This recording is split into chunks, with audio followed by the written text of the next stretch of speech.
on the last ballot we had.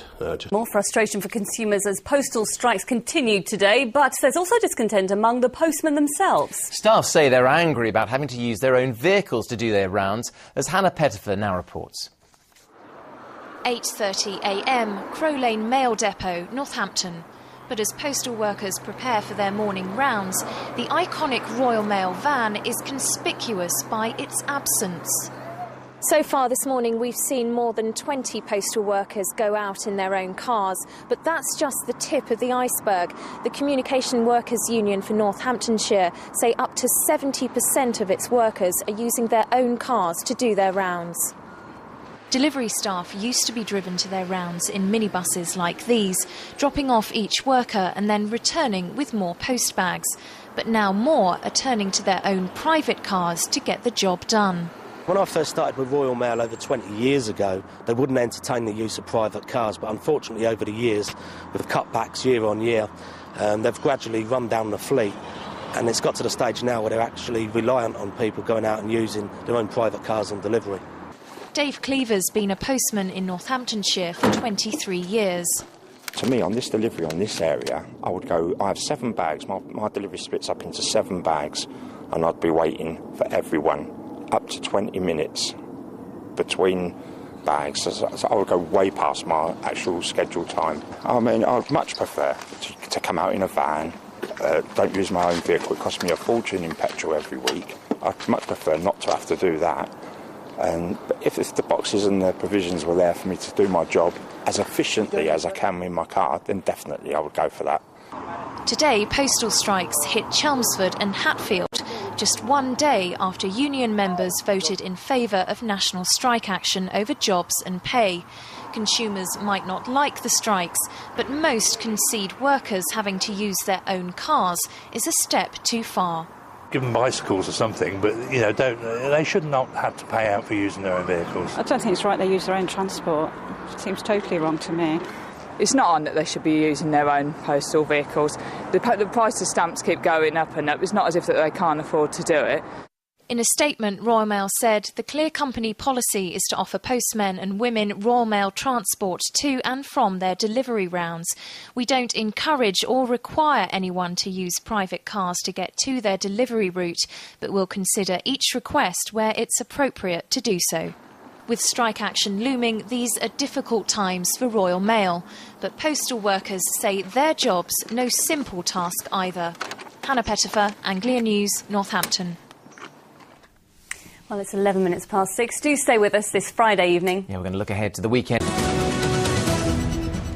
Now more news from your part of the region. Suffolk Police has been criticised for failing to meet government standards on how it deals with people affected by crime.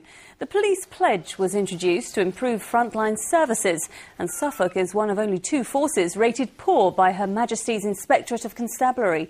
All the other forces in our region were rated as fair, meaning they're also falling short of government standards. To be honest, when I read that report, it was like somebody punching me in the stomach. I've worked in inner city areas, various environments. I've seen what poor is. Suffolk Constabulary isn't poor, and I know my colleagues feel exactly the same. That said, it's identified gaps. It's a challenge. We accept that challenge, and we're going to turn that around. A team of Essex firefighters has returned from Indonesia after taking part in an international search and rescue operation following the Sumatra earthquake. The search dog Darcy now faces 6 months in quarantine after being part of the specialist team. They're now asking DEFRA to change the law so rescue dogs can return to work faster. Serena Sandhu reports. The team of Essex firefighters flew out to Indonesia on October the 2nd, 4 days after the earthquake hit Sumatra. The quake brought down hospitals and schools and triggered landslides. The death toll now stands at more than 1,300. The 8-strong team, including search dog Darcy, worked alongside international teams searching for survivors in western Sumatra. They visited 3 villages that had been covered in mudslides. It's a massive humbling experience in the way that people with nothing, get on with life. It's phenomenal to see people do that. Darcy helped the search operation by detecting human scent. Specialist equipment, including listening devices and cameras, were then used to penetrate the rubble and pinpoint trapped survivors.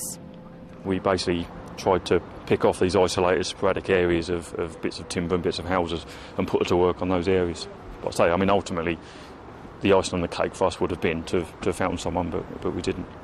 The team flew back last night, but with one member missing. Search dog Darcy is now under quarantine for 6 months.